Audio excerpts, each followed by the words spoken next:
Ați fi de acord să vă înrolați dacă s-ar decreta stare de război cu Rusia? Nu. Sunt prea bătrân. Am depășit 40 de ani. Ați fi de acord să vă înrolați dacă s-ar decreta stare de război cu Rusia? Da, de ce nu? E o idee bună pentru tineri. Da, aș fi de acord. Cred că nu. De ce? Sunt alte timpuri, familia, în primul rând familia.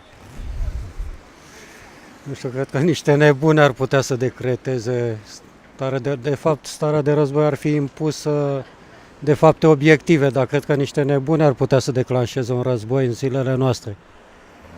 Dacă ar fi stare de război, cred că ar fi obligatoriu, dar eu sper să nu fie nevoie. Doamne ferește, nu? Și dacă n-ar fi obligatoriu, ați face-o? Nu. Ați fi de acord să vă înrolați dacă s-ar decreta stare de război cu Rusia? Da, de ce nu? Da. Da. Nu. De ce?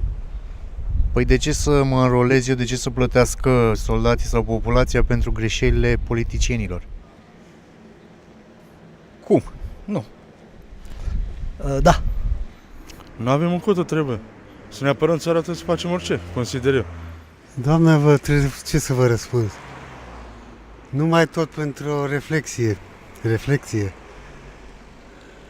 Vai vouă care aveți cheile împărăției, voi puteți intra, dar pe alții nu-i lăsa să intre.